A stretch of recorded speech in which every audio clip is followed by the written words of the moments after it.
Hello guys, welcome to Run and Science, and today we're going to review the Puma Velocity Nitro 4, the brand new daily trainer from Puma.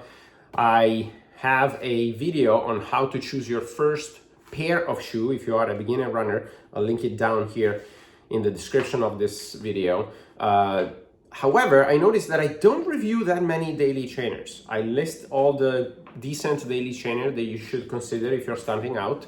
Right, there's many, and one of them is this, right? In fact, I had this shoe in my hand when I was talking in that video, but I haven't done a full review, okay? So this is the time where I'm going to review this. This is a low stack daily trainer from Puma, and as usual, I'm going to tell you all the scientific facts and figures.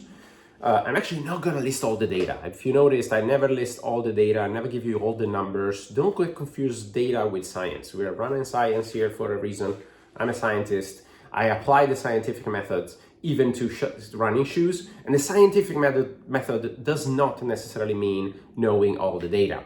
It's actually something regarding on the conclusion that you draw from the data. So if you want all the data, I recommend go to the Run Repeat website. They're the best at collecting raw data, but then there's so much that you don't know how to interpret data, so that's why I'm here. Okay, so I'm going to tell you what's the interpretation of this data for this shoe. Also, at the end, I'm going to tell you what I think of this shoe, my completely biased opinion. Actually, I'm going to tell you right now. This shoe is fantastic. Okay, best daily trainer on the market right now. But let's start from the beginning. At the bottom, Puma grip, as usual, top of the line. Super grippy. It's really when it's wet, I always go for Puma. It's just the best grip down there. There's a lot that caught up recently. ASIC's done a better job. Saucony has done a better job. Adidas is probably the second best in my opinion. Even Skechers has the Goodyear rubber, which is good. But this is top of the line. Okay, number one bottom material for Puma. Now let's talk about the midsole, because that's the important part. That's what I like in a shoe. The midsole is one material. It's one slab of A-TPU nitro foam. Now Puma is a little confusing here because they all call it nitro foam, but it's not the same formulation for every shoe. There's right now on the market, there's at least two different formulations with different tuning also of the formulation. So they have the A-TPU, which is the newest and shiniest running foam out there, and it's in this shoe. It's also in the Deviate Nitro Elite 3 and in the in the Elite Fast R3, the super racing shoe from Puma.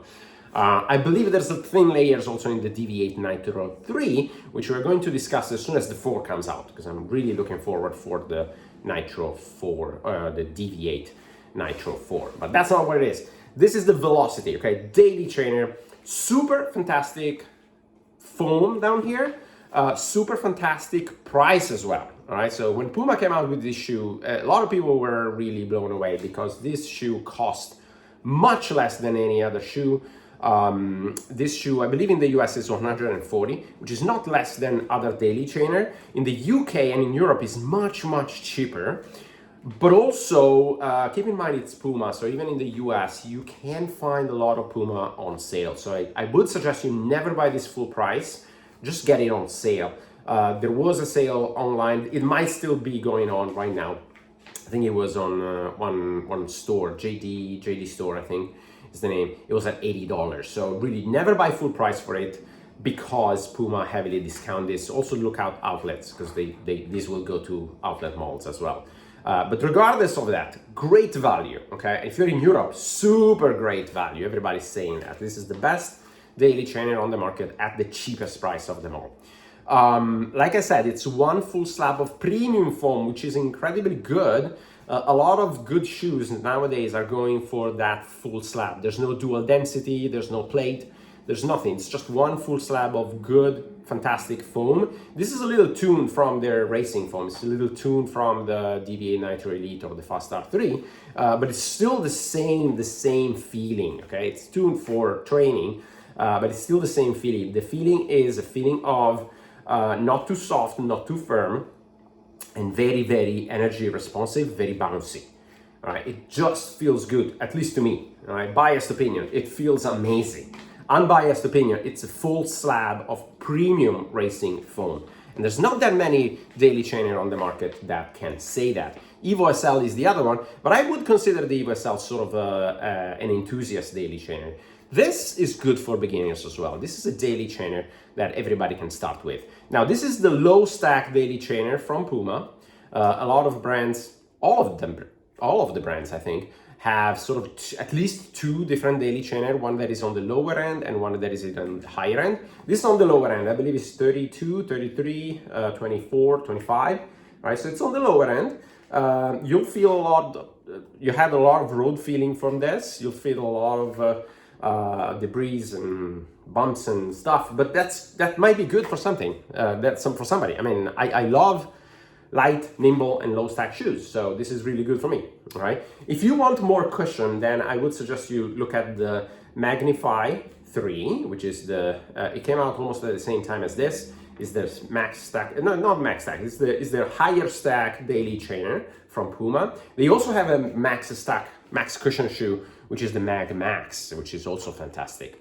But the Mag Max and the Magnify have the PIBA foam underneath. So still great, still nitrogen infused, supercritical PIBA material. This is supercritical nitrogen infused A-TPU. In my opinion, and in the opinion of many, A-TPU is superior to PIBAX. Not just because of sensation. I do prefer A-TPU in terms of sensation, but also it lasts much longer than Puma. So great value, great midsole, material is fantastic, and it will last a long time. It will last a long time. I know it will last a long time. I've run 100 miles in these, and it looks almost brand new. Granted, it's not very dirty where I run. That's why you still see some of the white. But this shoe is just great. All right, that's again biased opinion. I know I should say it in the end, but I can't. Now let's talk about what is the upper, because if you notice, I have the High Rocks version of this shoe. Now, why did I get the High Rocks version? Am I crazy? Am I doing High Rocks? No, I'm not doing High Rocks. I'm just a runner, okay? Just a runner. But here's what happened. I bought the original version. I bought the colorway that was sold first from Puma. I believe it was a white and blue colorway. It's very similar to this. And here's what happens with this shoe, okay? This shoe has, as you notice, a lot of structure in the upper and a lot of overlays in the upper. And that's a negative for this shoe, in my opinion. It adds weight for no reasons, but also it adds something that we'll discuss in a second. All right, so what happens to the upper? The upper is this non-stretchy mesh material. It's breathable, it's fine. However, it is relatively low volume. This is the problem with Puma. They have usually very narrow lasts, so very narrow fit inside and very low volume fit, which is not optimal. Now, Puma is doing they were nobody 5 years ago, so they're doing a lot of research. I've seen a lot of interviews from the Puma people, and they said that they're working on new lasts. They know that this is an issue. They know people want a little wider, a little more accommodating shoes, and they're working on it, and that's good. That's positive. But this is still on the narrow side, okay? I have narrow feet, so I don't have that issue, but I don't have the typical narrow feet that I can wear every shoe. My midsole or my midfoot here is not as narrow. So if it is too narrow here in the midfoot, it is a problem for me, okay? And even the insole, if it's too narrow in the midfoot, it's too much of a problem for me. This one did not have that problem, okay? It's still okay. Same for the Magnify and same for the Mag Max. And the midfoot is okay. The forefoot, it's narrow, okay? So if you have wide feet, forget about this, or look at the wide version, because it's the only shoe that Puma does in wide. So there's only one colorway, it's the black colorway, but they have a wide version, which is fantastic. Anyways, let's talk about the upper, because I was starting to talk about it and then I got distracted. The upper is low volume and it has a lot of overlays. You'll see it here. These are all TPU overlays, and a lot of TPU overlays here as well. There's in places even double or triple TPU overlays. That does not make any sense to me. Here, this piece of plastic, it's not even TPU, it's a piece of plastic that does not make any sense. A lot of plastic down here. The padding is good. The tongue is good. It's gusseted. It's good. The laces are good. But again, look at this logo. The logo is one giant slab or one giant overlay TPU. All right, this provides structure, but it doesn't just provide structure, it provides much more than that. And if you look at Yuwana's video, shout out to him, great videos, he says exactly the same thing. So he got the original colorways like I did, and when he's trying to bending, here, where the shoe bends, right, it's very soft, and it's not super soft, okay, it's very balanced, but it's very bendy. And the place where the shoe bend is where the TPU match the mesh right here, right? So it creates all these creases, and the junction of these two materials, and it's actually not just two, is more, because there's this white overlays here as well. All right, this is also different material. This material is different than this, and is different than that, okay? And where they match is a nightmare. It is an absolute nightmare. It creates all sorts of unnatural flexion points. You'll see it here, you'll see it here. When I'm doing this, it's these things, they're there to provide support, but they really don't. They just don't work at all. And especially this big slab of overlay, it's a problem. Now, the issue that they had also is that they put it on both sides, right? They put it on both sides in all of their colorways. The only colorway where they didn't put this TPU logo on both sides is this Hyrox here. This is why I got this, because I love the midsole. It's fantastic. But this TPU, harder material, when it was bending, and it was bending exactly the place where your rocker starts, so in a very strategic position, it created too much creases for me. I hated running in it, unfortunately, okay? Now, this is just me. It's personal. I'm very sensitive to the mid-foot portion of the shoe. 90% of people won't even realize that problem, which is probably why Puma pushed for it, right? If you have a large logo here with hard TPU, you probably won't even notice. The Vomero 18 for me was not runnable because it had the plastic logo right here, and the plastic was biting into my arches. I had to give it that away to sell it.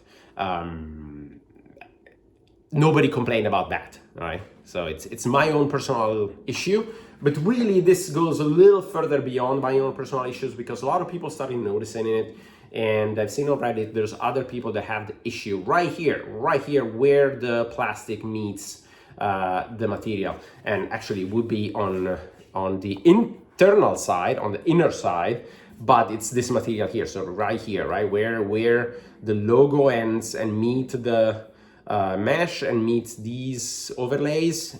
It's all of a mess. So the upper, unfortunately, the upper is a negative. I hope they're going to improve it with the next iteration, because this is seriously fantastic. Okay, so let's talk about the biased opinion. Okay, unbiased opinion. Great outsole, great midsole. The upper is a meh. Again, too much stuff going on in the upper. It could have been improved.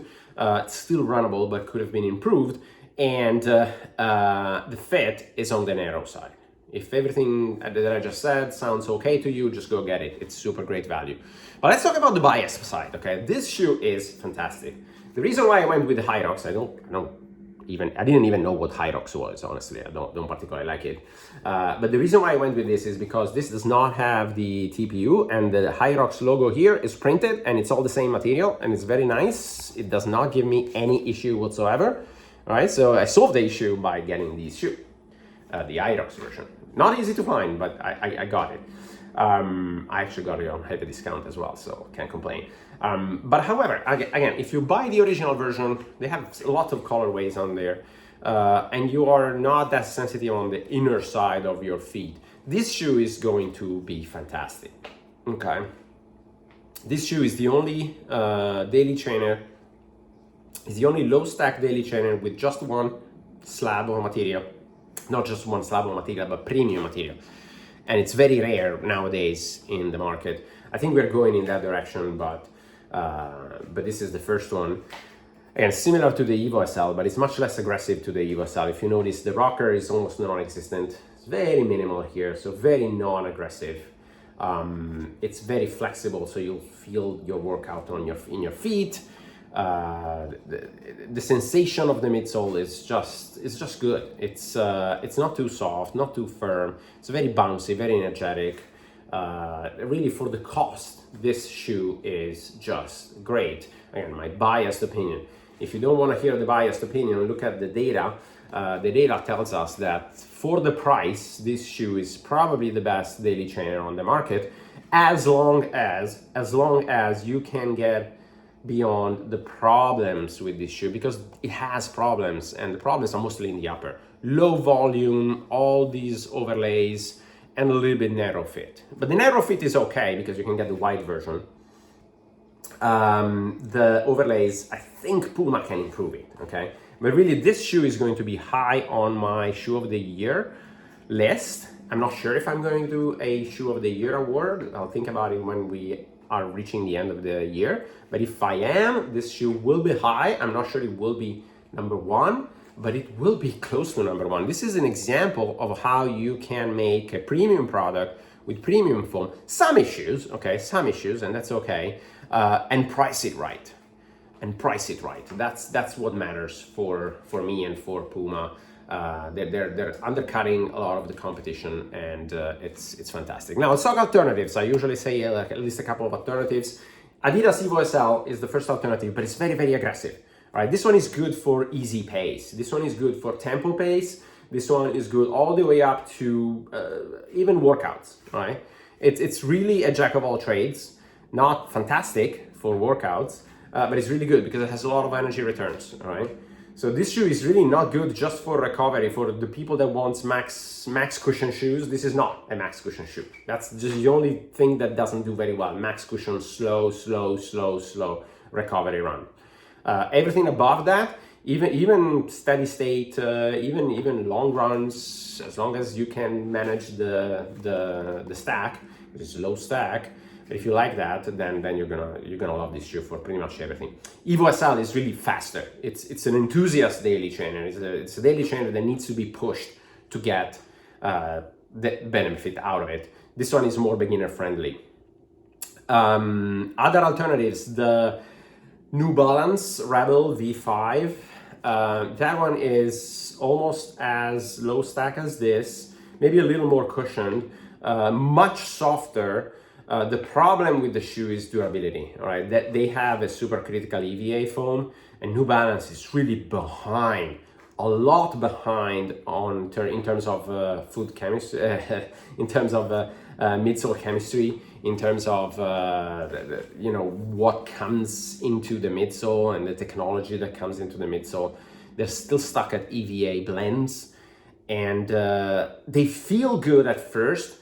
But if you go on Reddit, you go on YouTube, you'll see there's a lot of people that say that the Rebel V5, they die after 100 miles, 150 miles maybe. That's maximum that you can do with them. I mean, it's EVA. It's good at first, but then it degrades really, really fast. This shoe, I bet is gonna be good for 500 miles. At least 500 miles. I have 100 miles here, and it feels as good as new. All right, so A-TPU is fantastic in durability. So much better in my opinion than the Rebel V5, and it's cheaper. Other alternatives, really, I mean, all other daily trainer, low stack daily trainer, the Nike Pegasus, for example, but really this blows the Pegasus out of the water. I mean, it costs less, it's much better, full slab premium foam. It's no comparison at all. You can take the Brooks Ghost. I mean, no. This is much better.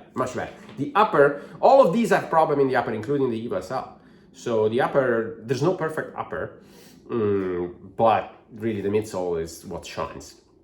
All right, that's all I have to say for the Puma Velocity Nitro 4. Again, if you find it on sale, just grab a pair. It's a great daily trainer. If you've watched the video all the way till the end, thank you very much. I would appreciate if you subscribe down there. It helps with the channel. It gives me motivation to keep reviewing shoes. If not, that's okay. I'll see you in the next video.